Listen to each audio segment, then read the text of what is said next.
ನಮ್ಮ ಕೋವಿಡ್ ಅನ್ನೋದು ಪ್ರಪಂಚದಲ್ಲಿ ಜೀರೋ ಆಗಿ ಪರ್ಸೆಂಟೇಜಲ್ಲಿ ಹೋಗೇ ಇಲ್ಲ. ಇದೇ ಥರ ನಾವು ಮೈಮರ್ತೀವಿ. 2019ನಲ್ಲಿ ಏನೂ ಆಗಲ್ಲ ಅಂದ್ವಿ. ಒಮಿಕ್ರಾನಲ್ಲೇ ತುಂಬ ಒಂದು ಸಬ್ ವೆರೈಟೀಸ್ ಆಫ್ ವೇರಿಯಂಟ್ಸ್ ಬರ್ತಾ ಇದೆ. 3 ಮಂತ್ಸು 6 ಮಂತ್ಸು ನಾನೇ ನಮ್ಮ ಪೇಷಂಟ್ಸೇ ಒಂದು 2-3 ಇಯರ್ಸ್ ಆದರೂ ಈಗ ರೀಸೆಂಟ್ವರೆಗೂ ಕೆಲವರಿಗೆ ಗೊತ್ತೇ ಆಗಿಲ್ಲ. ಕೋವಿಡ್ ಹೋಗೇ ಇಲ್ಲ. ನಾವು ಒಂದು ಕಾಲದಲ್ಲಿ ನಾವು ಹೇಳ್ತಾ ಇದ್ವಿ 2021ನಲ್ಲಿ ನಾವಿರೋವರೆಗೂ ನಾವು ಕೋವಿಡ್ ಜೊತೆನಲ್ಲಿ ಬದುಕಲೇಬೇಕು ಅಂತ. ಯಾರು ತುಂಬ ಸೀರಿಯಸ್ ಆಗಿ ಕೋವಿಡಲ್ಲಿ 2019-20ನಲ್ಲಿ ಅಡ್ಮಿಟ್ ಆಗಿ ಆಕ್ಸಿಜನ್ ತೊಗೊಂಡು ವೆಂಟಿಲೇಟ್ರಿಗೆ ಹೊರಗೆ ಬಂದಿರ್ತಾರೋ ಅವ್ರು ಈಗಲೂ ಪದೇ ನಿಮೋನಿಯಾ ಆಗಿ ಲಂಗ್ ಪ್ರಾಬ್ಲಮ್ ಆಗಿ ಬರ್ತಾನೆ ಇದ್ದಾರೆ. ಲಾಟ್ ಆಫ್ ವೇರಿಯಂಟ್ JN1 ಅಂತ, KP311 ಅಂತ, LB1 ಅಂತ, XEC, LP81 ಅಂತ, NB181 ಅಂತ, ಆಲ್ಫಾ, ಗ್ಯಾಮಾ, ಬೀಟಾ, ಈ ಥರ ನೆಗಡಿ ಕೆಮ್ಮಲು ಅದೆಲ್ಲ ಆದರೆ ಫಸ್ಟು ನೀವು ಐಸೋಲೇಟ್ ಆಗಿ. ಪ್ರಪಂಚದಲ್ಲಿ ಯಾವುದೇ ಒಂದು ವೇರಿಯಂಟು ಕಂಪ್ಲೀಟ್ಲಿ 0%ಗೆ ಬಂದೇ ಇಲ್ಲ. ಸಿಕಾಡಿಯಾ ಅಂತ ಒಂದು ಹೆಸರು ಇದಕ್ಕೆ ಕಂಡುಹಿಡಿದಿದ್ದಾರೆ. ಈಗ H1N1 ತುಂಬ ಇದೆ, ಇನ್ಫ್ಲುಯೆನ್ಸಾ A ಇದೆ, ಇನ್ಫ್ಲುಯೆನ್ಸಾ B ಇದೆ. ಆ್ಯಕ್ಚುಲಿ ನಿಜ ಹೇಳಬೇಕಂದ್ರೆ ಕೋವಿಡ್ಗಿಂತ ಅವೇ ಜಾಸ್ತಿ ಇದ್ದಾವೆ. ಟೈಫಾಯ್ಡ್ ಬಂದ್ರೂ ಅದೇ ಥರ ಬರುತ್ತೆ. ವಾಂತಿ ಭೇದಿ ಏನೋ ಎಲ್ಲೋ ಹೊರಗಡೆ ತಿಂತೀವಿ ಅವ್ರು ಬಂದ್ರೂ ಅದೇ ಥರ ಸಿಮ್ಟಮ್ಸ್ ಬರುತ್ತೆ. ಆ್ಯಂಡ್ ವೈರಲ್ ಇನ್ಫೆಕ್ಷನಲ್ಲೂ ಅದೇ ಥರ ಸಿಮ್ಟಮ್ಸ್ ಬರುತ್ತೆ. ಅದಕ್ಕೆ ಯಾವುದೇ ಒಂದು ಕಾರಣಕ್ಕೆ ನಾವು ಬೇಜವಾಬ್ದಾರಿಯಿಂದ ಅದನ್ನು ತಗೊಳಕ್ಕಾಗಲ್ಲ. IL-6, ಫೆರಿಟಿನ್ನು, CRP ತುಂಬ ಜಾಸ್ತಿ ಆಯಿತು ಅಂದರೆ ಪೇಷಂಟ್ ಸೀರಿಯಸ್ ಆಗ್ತಾನೆ. ಈವನ್ ವ್ಯಾಕ್ಸಿನ್ ತೊಗೊಂಡಿರೋರಿಗೂ ಕಮ್ಮಿ ಆಗಿದೆ. ಆರ್ ರೀಇನ್ಫೆಕ್ಷನ್ ಮೊದಲು ಇನ್ಫೆಕ್ಷನ್ ಆಗಿರೋರಿಗೂ ಆಗಿದೆ. ಒಂದು ನಮ್ಮ ಇಂಡಿಯಾನಲ್ಲಿ ನಿಯರೆಸ್ಟ್ ನಮ್ಮ ನೇಬರಿಂಗ್ ಸ್ಟೇಟಲ್ಲಿ 2 ಡೆತ್ ಆಯಿತು ಅಂತ ನಮಗೆ ಈಗ 20 ಡೇಸ್ ಮೊದಲೇ ಮಾಹಿತಿ ಇದೆ. World Health Organization they have targeted, there is a targeting group. So ಎಲ್ಲ ಸಿಮ್ಟಮ್ಸ್ ಆರ್ ಸಿಮಿಲರ್ ಇದೆ. ಒಂದೇ ಒಂದು ವೆರಿ ಇಂಪಾರ್ಟೆಂಟ್ ವೇರಿಯಂಟು ಸಿಕಾಡಿಯಾನಲ್ಲಿ ದಿ ಸ್ಮೆಲ್ಲು ಹೋಗಿರಲ್ಲ. ಈ ಥರ ಇರಬೇಕು ಲಂಗು ನೋಡಿ, ಈ ಥರ ವೈಟ್ ಎಲ್ಲ ಬೇಸದ ಲಂಗ್ ಆಗಿಬಿಡುತ್ತೆ. ನಿಮಗೆ ವೈರಸ್ ಎಫೆಕ್ಟ್ ಆಗಿಬಿಟ್ಟು ನಿಮ್ಮ ಬಾಡಿ ಇಮ್ಯುನಿಟಿನೇ ಡೆವಲಪ್ ಆಗೋಯ್ತು. ಮುಂದೆ ಏನು ಚೇಂಜ್ ಆಗುತ್ತೋ ಗೊತ್ತಿಲ್ಲ. We have to keep an eye. ಈಗ ನಮ್ಮ ಹಳೆ ಕಾಲದಲ್ಲಿ ನೆಗಡಿ ಬಂತಂದರೆ ಮನೆ ಔಷಧಿ ಮಾಡಿಕೊಂಡು ಆರಾಮಾಗಿರ್ತಿದ್ವಲ್ಲ, ಆ ಥರ ಇರೋದು ಬೇಡ ಅಂತ ನಿಮ್ಮ ಮುಖಾಂತರ ನಾನು ಎಲ್ಲರೂ ಕೇಳ್ಕೊಳ್ತೀನಿ.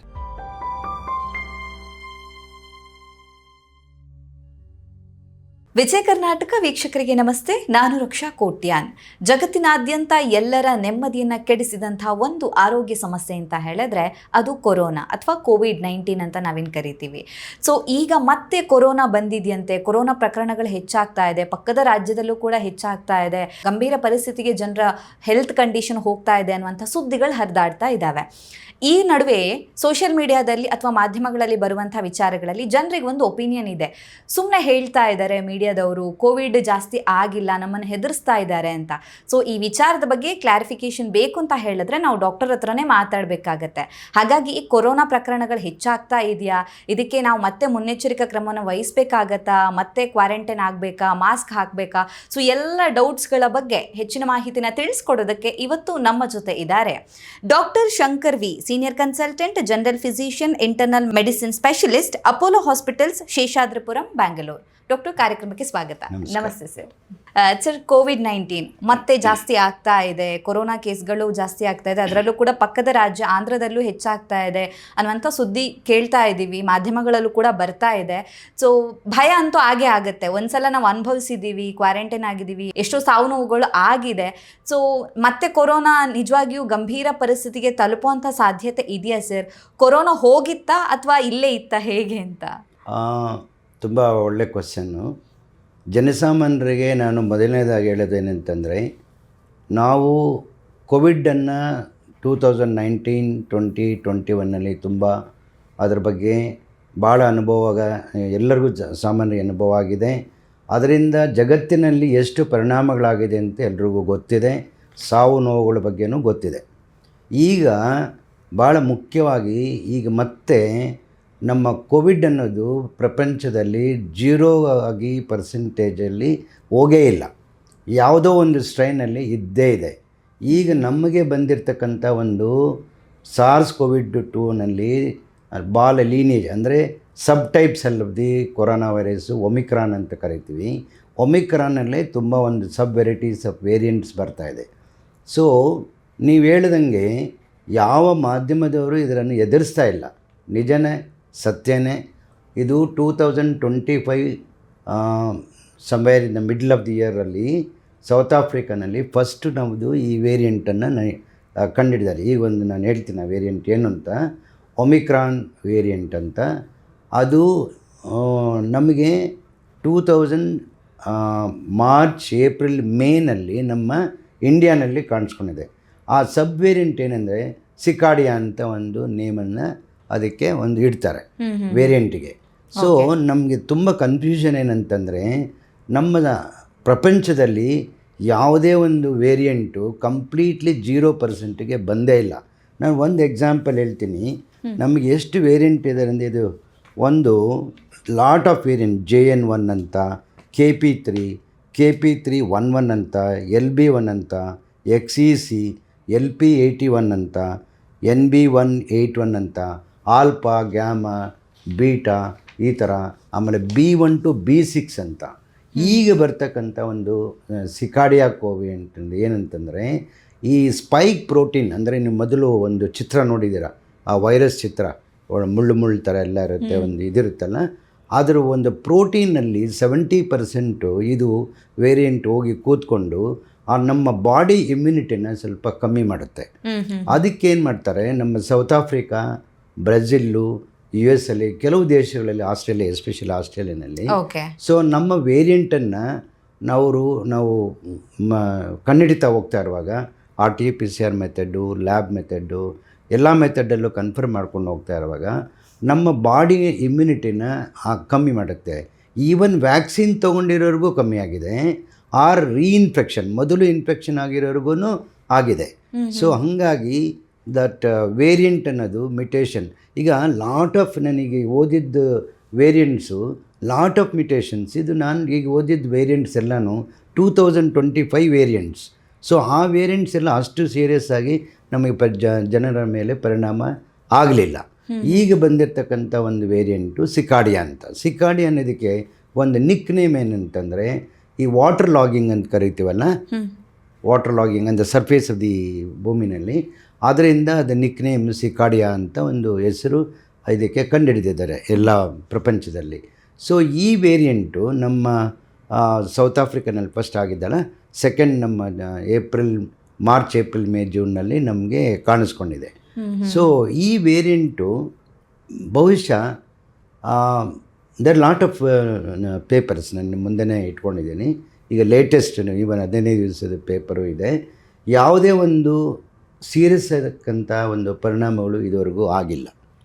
ಹಾಗಂತೇಳ್ಬಿಟ್ಟು ನಾವು ಅದನ್ನು ಮೈ ಮರೆತು ಸುಮ್ಮನೆ ಕೂತ್ಕೋಬಾರ್ದು. ಯಾಕೆ ಕೂತ್ಕೋಬಾರ್ದು?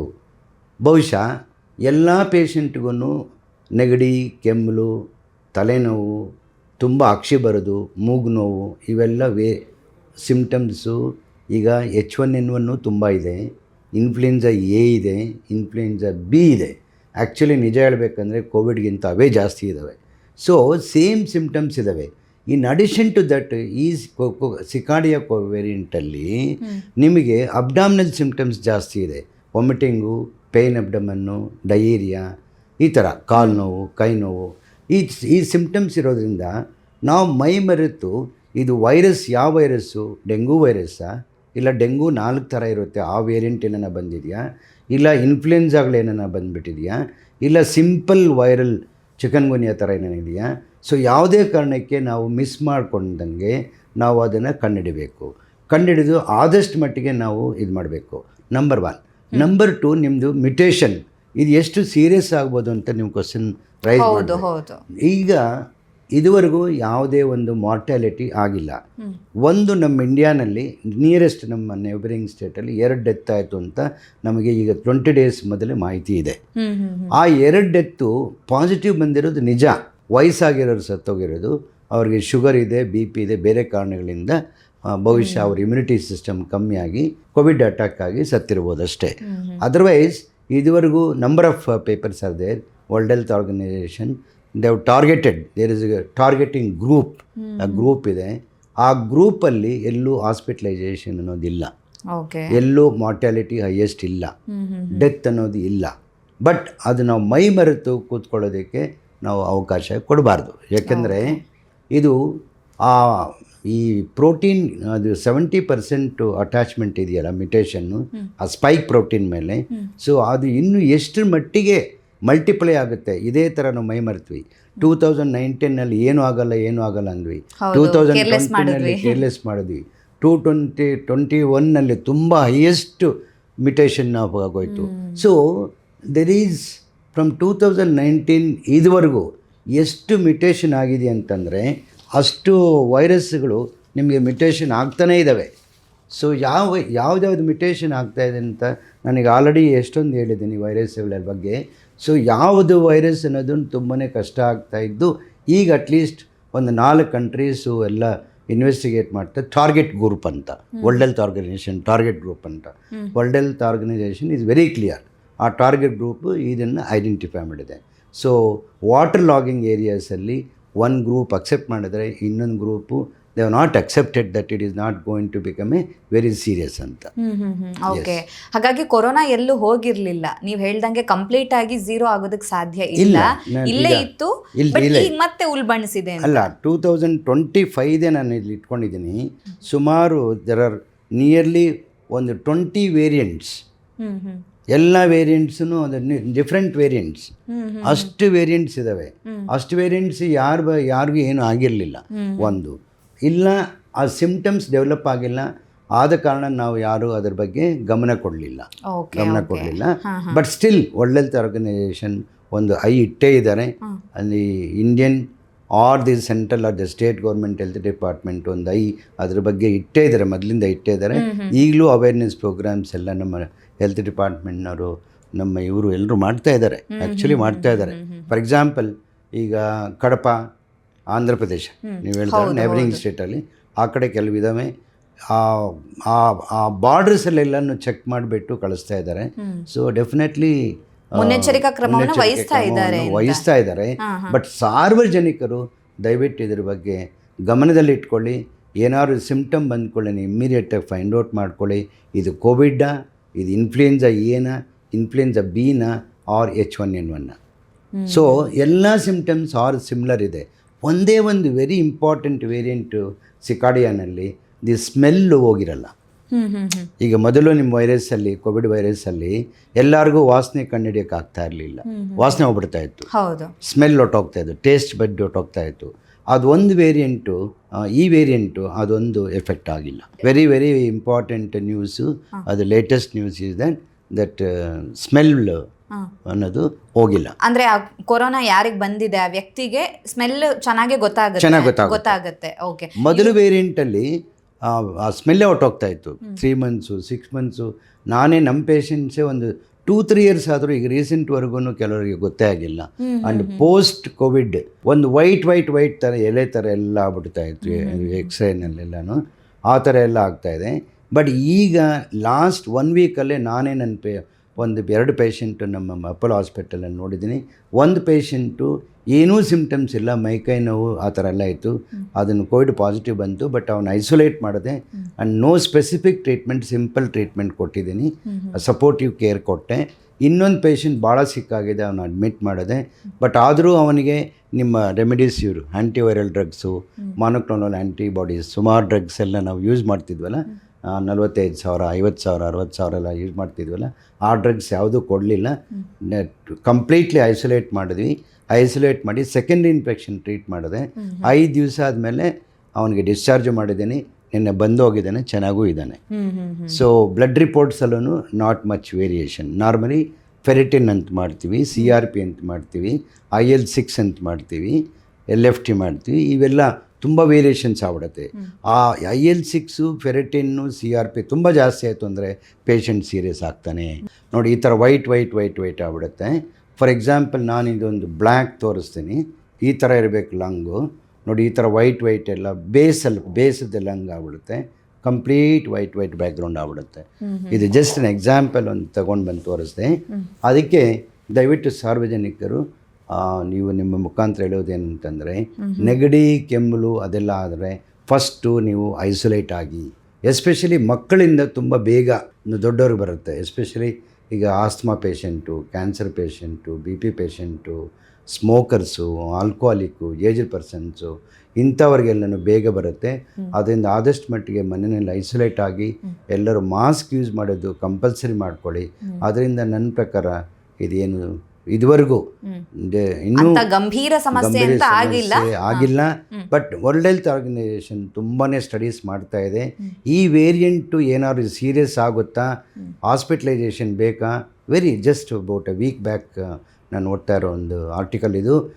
ಹಾಸ್ಪಿಟಲೈಸೇಷನ್ ಆಗುತ್ತಾ, ಡೆತ್ ಏನಾಗುತ್ತಾ ಅನ್ನೋದನ್ನು ಕಂಡುಹಿಡಿತಾ ಇದ್ದಾರೆ. Lot of groups are involved in the study.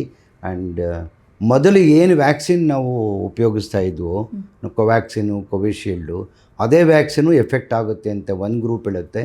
And latest ಈಗ ನಿನ್ನೆ ಪ್ರಕಾರ ಏನಾಗುತ್ತೆ ಅಂದರೆ there is further more variation. ನಾವು ಚೇಂಜ್ ಮಾಡ್ಕೋಬೇಕು ವ್ಯಾಕ್ಸಿನ್ನ ಅಕಾರ್ಡಿಂಗ್ ಟು ವೇರಿಯಂಟ್ಸ್. ಈಗ ನಾನು ಓದಿದ್ನಲ್ಲ, JLP1, BA.3, 2, 1, 2, 3, 4 alpha beta gamma ಅನ್ನೋ ಒಂದು ಸ್ಟ್ರೈನ್ಸ್. ಅದಕ್ಕೆ ಇದೇ ವ್ಯಾಕ್ಸಿನ್ 110% ಪ್ರೊಟೆಕ್ಷನ್ ಆಗುತ್ತಾ, ಇಲ್ಲ ಅದರಲ್ಲಿ ಏನಾದ್ರು ನಾವು ಚೇಂಜ್ ಮಾಡ್ಕೋಬೇಕು ಅನ್ನೋದನ್ನು ಎಕ್ಸ್ಟೆನ್ಸಿವ್ ಆಗಿ ಸ್ಟಡೀಸ್ ಮಾಡ್ತಾ ಇದ್ದಾರೆ. ಐ ಥಿಂಕ್ ಶಾರ್ಟ್ಲಿ ನಮಗೆ ಒಂದು ಅಪ್ಡೇಟ್ ಸಿಗ್ಬೋದು ಅದ್ರ ಬಗ್ಗೆ.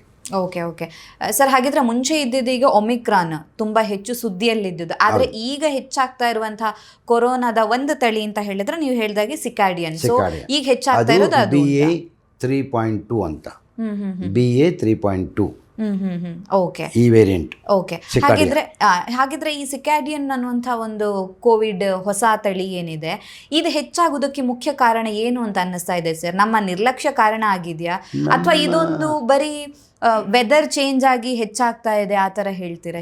ಅದು ಜಾಸ್ತಿ ನಮಗೆ ಸಮ್ಮರಲ್ಲೇ ಜಾಸ್ತಿ ಬರೋದು ಅಂತ ಕೆಲವೊಂದು ಪೇಪರ್ಸ್ ಇದೆ, ಕೆಲವು ಎನಿ ಟೈಮ್ ಬರ್ಬೋದು ಅಂತ ಇದೆ. ಅದು ಜನರ ನಿರ್ಲಕ್ಷ್ಯ ಅಲ್ಲ, ಅದು ನಾನು ಅದನ್ನು ಹೇಳಿದ್ದು. ಇದು ವಾಟರ್ ಲಾಗಿಂಗ್ ಪ್ಲೇಸಲ್ಲಿ ಇರುತ್ತೆ ಸೈಲೆಂಟಾಗಿ. ಸೊ ಯಾವಾಗ ಅದು ಮ್ಯುಟೇಷನ್ ಈಗ ಚೇಂಜ್ ಆಗುತ್ತೆ, ಈಗ ನೀವು ನೋಡ್ದಂಗೆ ನಾನು ಎಷ್ಟೊಂದು ವೈರಸ್ ಹೆಸರುಗಳು ಹೇಳಿದ್ನಲ್ಲ, ಇವೆಲ್ಲ ಮ್ಯುಟೇಷನ್ ಚೇಂಜ್ ಆಗ್ತಾನೇ ಇರ್ತವೆ. ಈಗ ಫಸ್ಟ್ ವೇವ್ ಸ್ವಲ್ಪ ಇತ್ತು, ಸೆಕೆಂಡ್ ವೇವ್ ಭಾಳ ಸೀರಿಯಸ್ ಆಗೋಯ್ತು, ಆ ವೈರಸ್ಸೇ ಮ್ಯುಟೇಷನ್ ವೀಕ್ ಆಗಿಬಿಡ್ತು.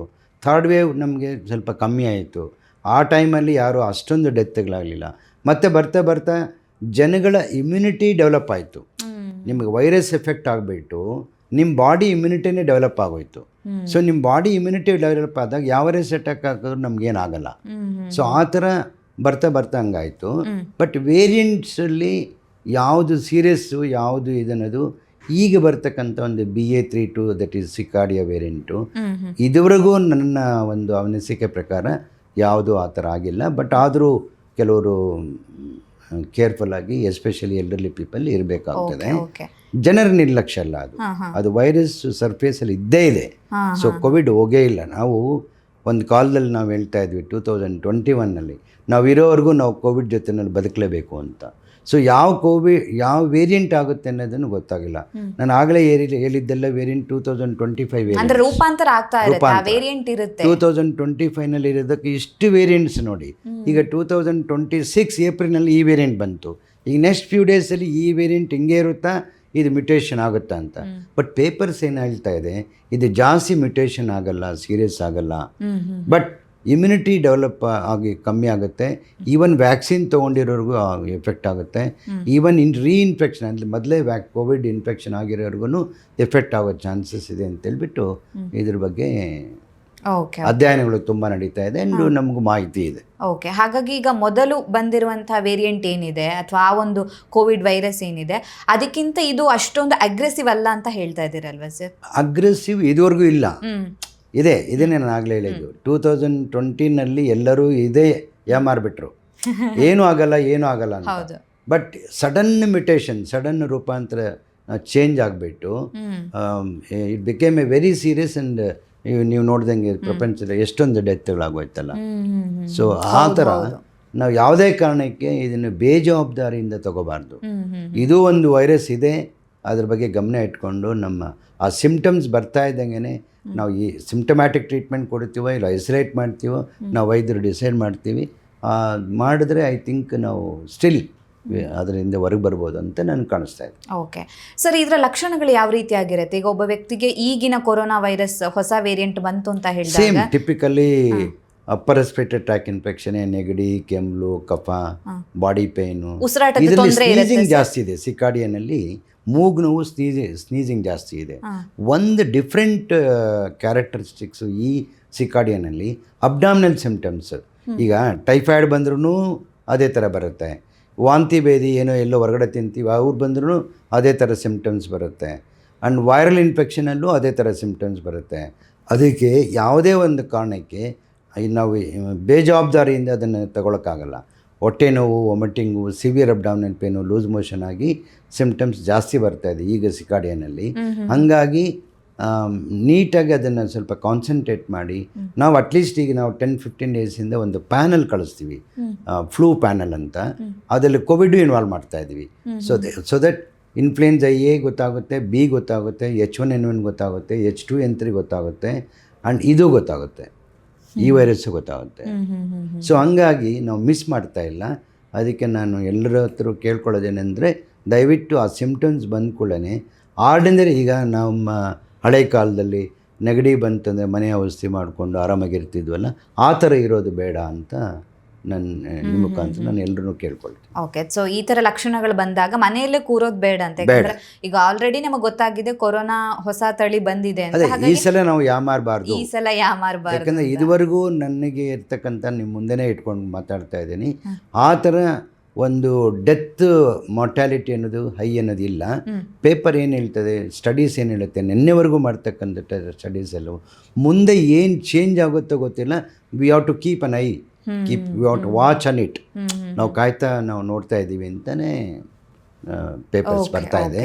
ಸೊ ದಟ್ ಮೀನ್ಸ್ ಈಗ ನಮ್ಮದು ಸ್ಪ್ರೆಡ್ ಆಗ್ತಾ ಇರೋದ್ರಿಂದ ಭಾಳ ಕೇರ್ಫುಲ್ ಆಗಿರಬೇಕು.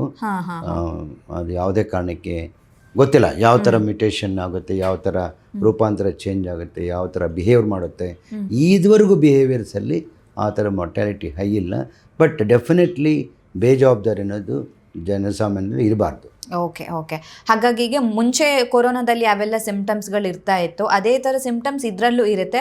ಅದರ ಜೊತೆಗೆ ಕೆಲವೊಂದಿಷ್ಟು ವಾಂತಿ ಭೇದಿ, ಹೊಟ್ಟೆಗೆ ಸಂಬಂಧಿಸಿದಂತಹ ಲಕ್ಷಣಗಳನ್ನು ಕೂಡ ನಾವು ಕಾಣಬಹುದು ಅಂತ. ಸೊ ಉಸಿರಾಟ, ಸ್ಮೆಲ್ ಈಗ ಹೋಗಲ್ಲ. ಅಂದ್ರೆ ಮುಂಚೆ ಕೋವಿಡ್ ಇದರಲ್ಲಿ ಹೋಗ್ಬಿಡ್ತಾ ಇತ್ತು, ಬಟ್ ಇದರಲ್ಲಿ ಅವರಿಗೆ ಎಲ್ಲ ಸ್ಮೆಲ್ ಕೂಡ ತಗೊಳ್ತಾ ಇದ್ದಾರೆ. ಲೈಕ್ ಅವರಿಗೆ ಏನು ಪ್ರಾಬ್ಲಮ್ ಆಗ್ತಾ ಇಲ್ಲ. ಅಂದರೆ they are able to smell it. ಅವರು ಆ ಸ್ಮೆಲ್ ಅವರಿಗೆ ಗೊತ್ತಾಗುತ್ತೆ, ಆ ಸ್ಮೆಲ್ ಅನ್ನೋದು ಹೋಗಿಲ್ಲ. ಓಕೆ. ಇದರಲ್ಲಿ ಉಸಿರಾಟದ ಸಮಸ್ಯೆ ಕೂಡ ಇದ್ದೇ ಇರುತ್ತೆ ಸರ್? ಅಲ್ಲ, ಯಾವುದೇ ಒಂದು ವೈರಸ್ಸು ಇದು ರೆಸ್ಪಿರೇಟರಿ ಸಿಸ್ಟಮ್, ಇದು ಅಪ್ಪರು ಅಂತೀವಿ, ಇದು ಲೋಯರ್ ಅಂತೀವಲ್ವ. ಇದು ಇನ್ಫೆಕ್ಷನ್ ತುಂಬ ಜಾಸ್ತಿ ಆದಾಗ ಲಂಗ್ಸ್ಗೆ ಇನ್ಫೆಕ್ಟ್ ಆಗೇ ಆಗುತ್ತೆ. ಸೊ ಅದನ್ನೇ ನಾನು ತೋರಿಸಿದ್ದು. ಸೊ ಡೆಫಿನೆಟ್ಲಿ ವೈರಸ್ ಇನ್ಫೆಕ್ಟ್ ಆದಾಗ ಯಾರ ಮನುಷ್ಯನಲ್ಲಿ ಇಮ್ಯುನಿಟಿ ಸಿಸ್ಟಮ್ ತುಂಬ ಕಮ್ಮಿ ಇರುತ್ತೋ ಆ ವೈರಸ್ ಜೊತೆಗೆ ಅವನಿಗೆ ಬ್ಯಾಕ್ಟೀರಿಯಾ ಎಫೆಕ್ಟ್ ಆಗುತ್ತೆ. ಈಗ diabetic patient, kidney patient, dialysis patient, cancer patient, post surgery patient, bedridden patients, ಇಂಥವ್ರಿಗೆಲ್ಲ ಯಾವಾಗ ವೈರಸ್ ಎಫೆಕ್ಟ್ ಆಗುತ್ತೋ ತುಂಬ ವೀಕ್ ಆದಾಗ ಇನ್ನೊಂದು ಬ್ಯಾಕ್ಟೀರಿಯಾ ಎಫೆಕ್ಟ್ ಆಗುತ್ತೆ. ಸೊ ಇದು ವೈರಸ್ಗೆ ಅವ್ನು ಸೀರಿಯಸ್ ಆಗಿ ಸಾಗಿದ್ದಾರೆ ಅಂತ ಹೇಳಕ್ಕೆ ಬರಲ್ಲ. ಸೊ ನಾವು ಎರಡೂ ಕವರ್ ಮಾಡ್ಕೋಬೇಕಾಗುತ್ತೆ, ಬ್ಯಾಕ್ಟೀರಿಯಾ ಪ್ಲಸ್ ವೈರಸ್ ಕವರ್ ಮಾಡಬೇಕಾಗುತ್ತೆ. ಅದಕ್ಕೆ ನಾನು ಮೊದಲೇ ಹೇಳಿದ್ದು, ಯಾವಾಗ ಸಿಮ್ಟಮ್ಸ್ ಡೆವಲಪ್ ಆಗುತ್ತೋ ಬೇಗ ತೋರಿಸ್ಕೊಳ್ಳಿ. ಸೊ ಲಂಗ್ಸನ್ನು ಪ್ರೊಟೆಕ್ಟ್ ಮಾಡ್ಕೊಳ್ಳೋದು ನಮ್ಮ ಮೊದಲ ಆದ್ಯತೆ. ಈಗ ನಾವು ನೋಡ್ತಾ ಇರೋದು ಪೋಸ್ಟ್ ಕೋವಿಡ್ ಲಂಗ್ ಸೀಕ್ವೆಲೆ ಅಂತ. ಯಾರು ತುಂಬ ಸೀರಿಯಸ್ ಆಗಿ ಕೋವಿಡಲ್ಲಿ 2019-20 ಅಡ್ಮಿಟ್ ಆಗಿ ಆಕ್ಸಿಜನ್ ತೊಗೊಂಡು ವೆಂಟಿಲೇಟರ್ಗೆ ಹೋಗಿ ಹೊರಗೆ ಬಂದಿರ್ತಾರೋ ಅವ್ರು ಈಗಲೂ ಪದೇ ನಿಮೋನಿಯಾ ಆಗಿ ಲಂಗ್ ಪ್ರಾಬ್ಲಮ್ ಆಗಿ ಬರ್ತಾನೆ ಇದ್ದಾರೆ. ಸೊ ಅದಕ್ಕೆ ಸಂಪೂರ್ಣವಾಗಿ ಗುಣಮುಖ ಆಗಿಲ್ಲ ಅಂದರೆ ವೈರಸ್ ಹೊರಟೋಗ್ಬಿಟ್ಟಿದೆ, ಬಟ್ ಲಂಗ್ ಡ್ಯಾಮೇಜ್ ಆಗಿಬಿಡುತ್ತಲ್ಲ. ಸೊ ಲಂಗ್ ಡ್ಯಾಮೇಜ್ ಆದಾಗ ಬೇರೆ ಏನು ಇನ್ಫೆಕ್ಷನ್ ಆದರೂ ಲಂಗ್ ಇನ್ಫೆಕ್ಟ್ ಆಗ್ತಾ ಇರುತ್ತೆ. ಸೊ ಆ ಥರ ಆಗಬಾರ್ದು, ಆ ಥರ ನಾವು ಅವಕಾಶ ಕೊಡಬಾರ್ದು ಇವಾಗ. ಯಾಕೆಂದರೆ ನಾವು ಇಲ್ಲಿವರೆಗೆ ಇಷ್ಟೇ ಗೊತ್ತಿರೋದು, ಇನ್ನು ಸಂಪೂರ್ಣವಾಗಿ ಇನ್ನೇನು ಮಾಹಿತಿ ಬರುತ್ತೋ ಗೊತ್ತಿಲ್ಲ. ನಾನು ಈಗ ಹೇಳ್ತಾ ಇರೋದು ವೆರಿ ಲೇಟೆಸ್ಟ್. ನೆಕ್ಸ್ಟ್ ವೀಕ್ ಇನ್ನೇನು ಆರ್ಟಿಕಲ್ ಬರುತ್ತೋ ಗೊತ್ತಿಲ್ಲ. ಹೊಸ ಅಪ್ಡೇಟ್ ಬರುವಂತ ಚಾನ್ಸಸ್ ಇರುತ್ತೆ. ವರ್ಲ್ಡ್ ಹೆಲ್ತ್ ಆರ್ಗನೈಸೇಷನ್ಗೆ ಒಂದು ಟಾರ್ಗೆಟ್ ಗ್ರೂಪ್ ಅಂತ ಮಾಡ್ಕೊಂಡಿದ್ದಾರೆ. There are some few countries involved in the target group. Say for India or Australia, Brazil, South Africa, Europe, US, ಈ ಥರ ಎಲ್ಲ ಟಾರ್ಗೆಟ್ ಗ್ರೂಪನ್ನು ಮಾಡಿಕೊಂಡು they will be keep watching on the virus. ಏನಾದರೂ serious ಆಗುತ್ತಾ ಇಲ್ವಾ ಅನ್ನೋದು. Mutation okay. ಸೊ ಫಾರ್ ಎಷ್ಟು ಮ್ಯುಟೇಷನ್ ಆಗಿಬಿಟ್ಟಿದೆ. ಇದು ತುಂಬ ಮ್ಯುಟೇಷನ್ ಆಗಲ್ಲ ಅಂತ ಒಂದು ಥಾಟ್, ಒಂದು ಗ್ರೂಪ್ ಆರ್ಗ್ಯೂ ಮಾಡ್ತಾ ಇದೆ. But we don't know. ಇದೇ ಥರ ಆಗಿ 2020ನಲ್ಲಿ ಆಗೇ ಬಿಡ್ತು. ಹೌದು. Okay, thank you sir, thank you so much. ನಮ್ಮ ಇವತ್ತಿನ ಕಾರ್ಯಕ್ರಮದಲ್ಲಿ ಕೊರೋನಾ ವಿಚಾರದ ಬಗ್ಗೆ ಹೆಚ್ಚಿನ ಮಾಹಿತಿನ ತಿಳಿಸ್ಕೊಟ್ಟಿದ್ದೀರಾ.